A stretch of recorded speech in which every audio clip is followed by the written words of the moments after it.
Conjugare, Centro Português de Apoio à Pesquisa Científica e à Cultura. Acreditamos que as ciências e as artes mudam o mundo. O conhecimento transforma, e isso nos motiva. 17ª Jornada Virtual Internacional em Pesquisa Científica, com o tema Educação, Cidadania e Práticas Educativas, realização dias 18, 19 e 20 de agosto de 2026.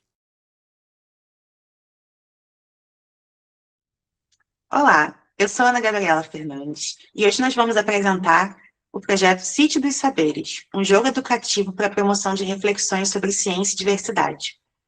O jogo foi produzido por mim, Ana Gabriela, pela Ana Beatriz Rocha, pelo João Vitor Soliva e pelo Nicolas Brandão. Esse projeto foi criado a partir de uma proposta da disciplina Sociologia e Filosofia da Ciência, presente na grade do mestrado em Divulgação da Ciência, Tecnologia e Saúde, da Casa de Oswaldo Cruz, da Fiocruz. A pergunta inicial que nos fez desenvolver essa pesquisa foi: quem imaginamos quando pensamos em um cientista? Aqui na tela nós temos algumas imagens que representam esse imaginário social sobre quem faz ciência. Então nós temos principalmente homens brancos, sozinhos, de jaleco, realizando atividades científicas laboratoriais, pensando nessas ciências duras que são geralmente consideradas a ciência em si. Então, o nosso programa de pesquisa, a nossa questão norteadora, pensando no abismo de pertencimento, é: como recursos lúdicos podem contribuir para uma educação científica mais inclusiva e crítica? O nosso objetivo com esse projeto é ampliar as representações sobre quem faz ciência por meio de uma releitura da Batalha Naval e do Quem Sou Eu, substituindo, então, os barcos por cientistas, intelectuais e divulgadores da ciência de diferentes áreas, diferentes origens e também trajetórias. Além disso, a gente objetiva problematizar o imaginário social que associa a ciência a um perfil ímpar, muito específico, que é neutro, masculino, branco, europeu e restrito às ciências exatas. Por fim, o nosso principal objetivo é tensionar esses estereótipos e convidar o público a questionar tanto quem faz ciência, quanto quais saberes são socialmente reconhecidos e legitimados. Como referencial teórico, nós temos um conjunto de pesquisadores que discutiram de diferentes formas sobre as representações de ciência e cientistas. A partir disso, nós selecionamos alguns conceitos como a objetividade forte de Sandra Harding, o truque de Deus, de Donna Haraway, híbridos do ponto zero, de Castro Gomes, inteligência pública da ciência, de Isabelle Stengers, e o conceito de estereótipos, de Stuart Hall. Esses autores foram utilizados tanto para desenvolver o material, quanto no pensamento de como a mecânica do jogo funcionaria. Olá a todos, eu sou a Ana Beatriz e eu vou seguir a apresentação falando a respeito dos elementos do nosso jogo. O nosso jogo, ele conta com 24 cartas dos cientistas, pesquisadores e inventores. E na nossa escolha das pessoas que seriam representadas no primeiro protótipo do jogo, né, nós tivemos uma escolha priorizando pesquisadoras mulheres. Então, nós contamos com 10 homens e 14 mulheres. E nas cartas, a gente tem o nome, uma foto do pesquisador, seguido por área de atuação, período histórico, principal contribuição e uma palavra-chave. Nesses pontos que a gente colocou nas cartinhas, a ideia é que os jogadores consigam usá-los para uma checagem rápida a respeito dessa personalidade.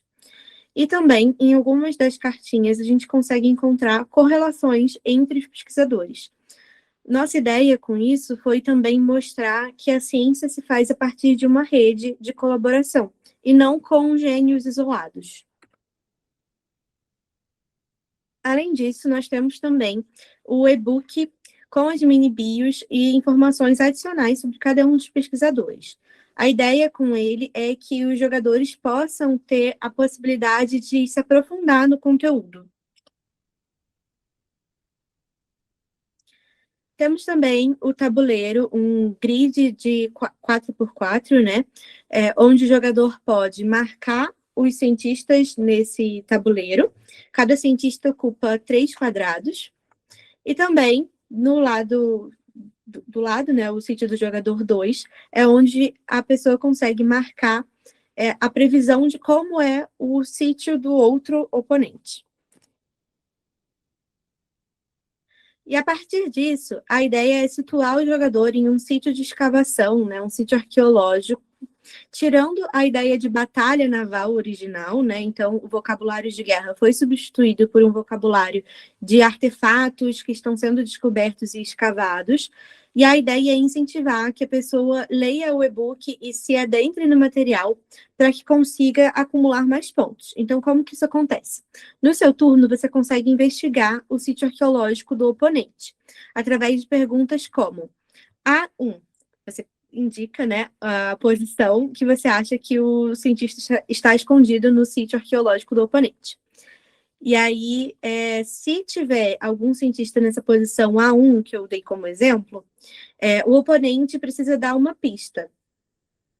A partir disso, você pode adivinhar qual cientista está escondido ali, logo na primeira pista. Se o jogador adivinhar na primeira pista, ele ganha 3 pontos. Se ele adivinhar na segunda pista, ele ganha 2 pontos. E na terceira pista, ele ganha 1 ponto. Para incentivar a leitura do material das mini-bios, da conversa sobre os cientistas, a gente também estipulou um ponto adicional para quem der uma informação a mais na hora de adivinhar o cientista. E para ganhar o jogo, a pessoa tem que acumular mais pontos do que o oponente.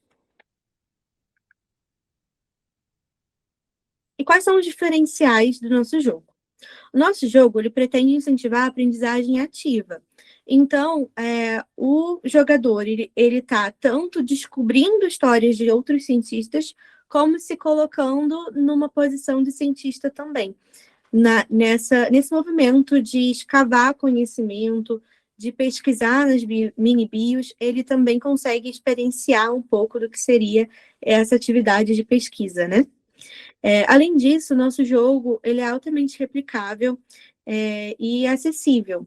A partir da disponibilidade desse conteúdo de maneira digital, ele pode ser impresso e reimpresso várias vezes de maneira simples, né?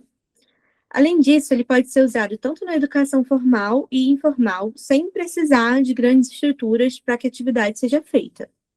Além disso, ele tem uma acessibilidade de nível, onde você pode diminuir o nível de dificuldade ou aumentar com pequenas ações, né, com pequenas escolhas do mediador. Então, você pode diminuir o rol de cientistas, então, ao invés de usar 24, usar apenas 10, por exemplo, isso já diminuiria o nível de dificuldade. Ou então, aumentar o nível de cientistas, né, a quantidade de cientistas, ou diminuir o espaço que eles ocupam no grid. Isso tudo vai mexer na dificuldade do jogo.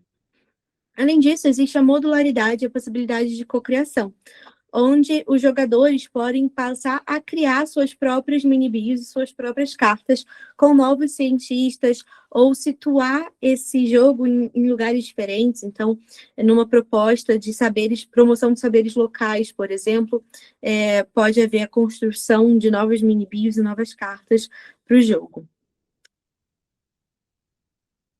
E como perspectivas futuras, nós pretendemos pensar em diferentes níveis de dificuldade, né? Então, como eu falei, existem formas de diminuir ou aumentar a dificuldade do jogo, e a gente pretende escrever mais regras para que isso se torne claro ao mediador. Aprimorar o e-book das mini-bios, trazendo mais detalhes desses cientistas e pesquisadores que antes eram invisibilizados. Criar um material de guia para o professor e mediador da atividade, e aumentar a lista de personalidades contempladas no nosso jogo. Para encerrar, a gente gostaria de retomar nossa pergunta central, que era como recursos lúdicos podem contribuir para uma educação científica mais inclusiva e crítica. Então, pensando aí nos conceitos de ludicidade, educação libertadora, formação de cidadãos cognoscentes e consciência crítica, a gente consegue dizer que a resposta está no fato de que, no nosso trabalho, a ludicidade transforma a relação do público com o conhecimento. E, em vez de apenas receber as informações, as pessoas jogam, participam, interpretam e constroem sentidos coletivamente. É justamente nesse movimento que o jogo se torna inclusivo, porque ele vai aproximar o público da ciência e também ampliar as referências sobre quem pode produzir o conhecimento. Ao trazer o tabuleiro, os personagens e saberes que são historicamente invisibilizados, o Sítio dos Saberes vai tensionar as visões hegemônicas e favorecer o conceito e a ideia de pertencimento. Ao mesmo tempo, a ludicidade também produz essa possibilidade de desenvolvimento de uma crítica, porque o jogo não vai levar apenas à memorização, mas à reflexão sobre os saberes que são considerados legítimos e sujeitos que são geralmente excluídos da história da ciência. Então, dessa forma, o lúdico nesse projeto não é só um acessório, mas ele é o nosso principal meio de problematização. A gente pode concluir, portanto, que a ludicidade ajuda a construir uma educação científica mais inclusiva e crítica, porque transforma o conhecimento em experiência compartilhada, em diálogo e em questionamento. Muito obrigada. Realização Conjugare, Centro Português de Apoio à Pesquisa Científica e à Cultura. Apoio Editora Cravo. Inscreva-se no canal, comente, curta e compartilhe. Obrigado por assistir.